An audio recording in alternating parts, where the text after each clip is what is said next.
नमस्कार साथियों, current news में आपका स्वागत है। भारत के 53वें मुख्य न्यायाधीश कौन होंगे, इसकी सिफारिश भारत के वर्तमान chief justice of India justice B R Gavai ने कर दी है। एक चीफ जस्टिस ऑफ इंडिया की चीफ जस्टिस के रूप में क्या भूमिका होती है, साथ ही सुप्रीम कोर्ट में न्यायाधीश नियुक्त होने की योग्यता क्या है और योग्यता होने के साथ साथ किस अनुच्छेद के तहत सुप्रीम कोर्ट में न्यायाधीशों की नियुक्ति की जाती है, इन सभी पक्षों पर आज इस वीडियो के माध्यम से चर्चा करेंगे। तो 53वें मुख्य न्यायाधीश होने की किसके होने की सिफारिश की गई है? जस्टिस बी आर गवई के द्वारा। जस्टिस सूर्यकांत की सिफारिश की गई है। 52वें मुख्य न्यायाधीश कौन है? जस्टिस बी आर गवई है, जो वर्तमान में भारत के मुख्य न्यायाधीश है। ये 52वें मुख्य न्यायाधीश है और इन्होंने सिफारिश की है किसकी? जस्टिस सूर्यकांत की, जो कि भारत के 53वें मुख्य न्यायाधीश होंगे। जस्टिस बी आर गवई का कार्यकाल कब तक होगा? 24 नवंबर 2025 तक इनका कार्यकाल होगा। जस्टिस सूर्यकांत सुप्रीम कोर्ट के न्यायाधीश कब बने थे? मई 2019 में बने थे। और इनका जो कार्यकाल है वो कब तक होगा? इनका कार्यकाल होगा 9 फरवरी 2027 तक इनका कार्यकाल होगा। जब भी चीफ जस्टिस ऑफ इंडिया की नियुक्ति की जाती है तो केंद्र सरकार पहले जो निवर्तमान सीजेआई होते हैं, चीफ जस्टिस ऑफ इंडिया होते हैं, उनसे सिफारिश मांगती है और मेमोरेंडम ऑफ प्रोसीजर के तहत चीफ जस्टिस ऑफ इंडिया नए मुख्य न्यायाधीश की नियुक्ति की सिफारिश करते हैं। सामान्यतः परंपरा के अनुसार मुख्य न्यायाधीश किसको नियुक्त किया जाता है? जो सुप्रीम कोर्ट का वरिष्ठतम न्यायाधीश होता है उसको मुख्य न्यायाधीश नियुक्त किया जाता है। और जब हम वरिष्ठतम की बात करते हैं तो इसका सीधा सा मतलब है कि जिसने सुप्रीम कोर्ट में सबसे लंबी अवधि तक सेवा की है।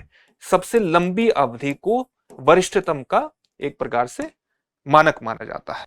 तो ये हुई चीफ जस्टिस ऑफ इंडिया की नियुक्ति, इस प्रकार से की जाती है। अगर हम बात करें जस्टिस सूर्यकांत की, तो इन्होंने कई महत्वपूर्ण निर्णयों में अपनी भूमिका निभाई है। चाहे वो निर्णय आर्टिकल 370 को लेकर के, आर्टिकल 370 का मामला जो सुप्रीम कोर्ट में गया था और उसमें सुप्रीम कोर्ट ने जो फैसला दिया था उसमें भूमिका निभाई थी। इसके अलावा इलेक्टोरल बॉन्ड स्कीम को जब सुप्रीम कोर्ट ने असंवैधानिक घोषित किया था तो उस पीठ में भी जस्टिस सूर्यकांत शामिल थे। इसके अलावा एक महत्वपूर्ण मामला था, आपने उस मामले का शायद नाम सुना होगा। वो मामला क्या था? पेगासस जासूसी मामले का। पेगासस जासूसी मामला था, उसके निर्णय में भी जस्टिस सूर्यकांत शामिल थे।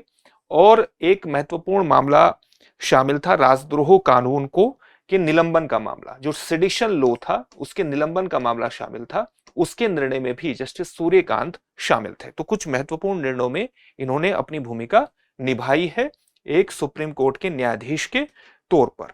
अब हम ये देखते हैं कि सुप्रीम कोर्ट में जब न्यायाधीश की नियुक्ति की जाती है तो वो किस प्रक्रिया के तहत की जाती है, उसका उल्लेख कहां पर है? आर्टिकल, सुप्रीम कोर्ट में न्यायाधीश, सामान्य न्यायाधीश की हम बात कर रहे हैं, चीफ जस्टिस ऑफ इंडिया की नहीं।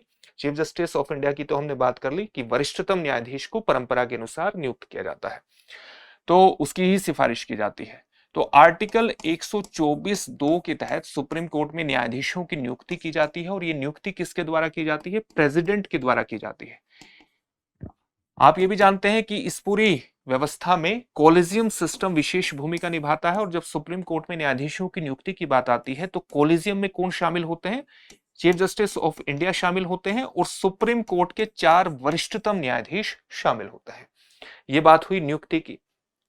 अब योग्यता क्या होती है? सुप्रीम कोर्ट में न्यायाधीश नियुक्त होने के लिए योग्यता क्या होती है, क्वालिफिकेशन क्या होती है? तो पहली योग्यता है कि भारत का नागरिक होना चाहिए।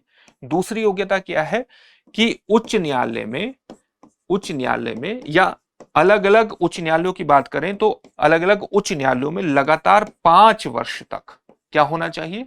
लगातार 5 वर्ष तक न्यायाधीश के रूप में काम किया होना चाहिए। या दूसरा क्या योग्यता है, या इसके अलावा उच्च न्यायालय या हाईकोर्ट या हाईकोर्ट्स में लगातार 10 वर्ष तक अधिवक्ता के रूप में काम किया हो, तो ऐसे व्यक्ति को भी सुप्रीम कोर्ट में न्यायाधीश के रूप में नियुक्त किया जा सकता है। या राष्ट्रपति की नजर में व्यक्ति क्या हो? विशिष्ट विधिवेत्ता हो, स्पेशल जूरिस्ट हो, विधिवेत्ता हो। ऐसे व्यक्ति को सुप्रीम कोर्ट के न्यायाधीश के रूप में नियुक्त किया जा सकता है। अच्छा, अगर हम बात करें सुप्रीम कोर्ट के चीफ जस्टिस ऑफ इंडिया की, तो इसकी क्या महत्वपूर्ण भूमिकाएं होती है? एक महत्वपूर्ण भूमिका होती है मास्टर ऑफ द रोस्टर के रूप में। मास्टर ऑफ द रोस्टर का क्या मतलब हुआ कि सुप्रीम कोर्ट के सामने जितने मामले आते हैं वो मामले किस पीठ के अंतर्गत सुने जाएंगे और उसका एक निर्धारित कार्यक्रम क्या होगा, इसको तय करने का जो फैसला है वो चीफ जस्टिस ऑफ इंडिया के द्वारा लिया जाता है। तो मास्टर ऑफ द रोस्टर के रूप में इनकी महत्वपूर्ण भूमिका होती है। साथ ही क्योंकि चीफ जस्टिस ऑफ इंडिया से मिलकर ही कॉलेजियम सिस्टम का निर्माण होता है और इसलिए जब न्यायाधीशों की नियुक्ति की बात होती है, उनके ट्रांसफर की बात होती है, तो उसमें चीफ जस्टिस महत्वपूर्ण भूमिका निभाते हैं। इसके अलावा आर्टिकल 127 के तहत हमारे यहां अस्थायी एडहोक न्यायाधीशों की नियुक्ति भी होती है और उनकी नियुक्ति करने में भी चीफ जस्टिस ऑफ इंडिया की महत्वपूर्ण भूमिका होती है।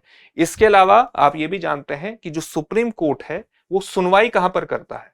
सुप्रीम कोर्ट कहां पर है? दिल्ली में है। दिल्ली के बाहर किसी अन्य स्थान पर बैठक होगी, ये राष्ट्रपति की को सिफारिश कौन करता है? ये सुप्रीम कोर्ट के चीफ जस्टिस ऑफ इंडिया के द्वारा ही इसकी सिफारिश की जाती है और राष्ट्रपति की स्वीकृति से दिल्ली के बाहर सुप्रीम कोर्ट की बैठक हो सकती है। इसमें भी चीफ जस्टिस ऑफ इंडिया महत्वपूर्ण भूमिका निभाते हैं। तो इस तरह की चीफ जस्टिस ऑफ इंडिया की भूमिका होती है। अब इससे संबंधित एक प्रश्न देख लेते हैं। प्रश्न क्या है? सुप्रीम कोर्ट के न्यायाधीश की नियुक्ति संविधान के किस अनुच्छेद के तहत होती है? सुप्रीम कोर्ट के न्यायाधीश की बात हो रही है। आर्टिकल 121 या अनुच्छेद 121, अनुच्छेद 124(2), अनुच्छेद 126 या अनुच्छेद 130? इस प्रश्न का उत्तर आप हमें कमेंट बॉक्स में कमेंट करके जरूर दीजिए। फिर से एक नई सेशन में आपसे मुलाकात होगी। धन्यवाद। अब एग्जाम की तैयारी को और बेहतर करने के लिए हमारे चैनल को लाइक, शेयर और सब्सक्राइब करना ना भूलें।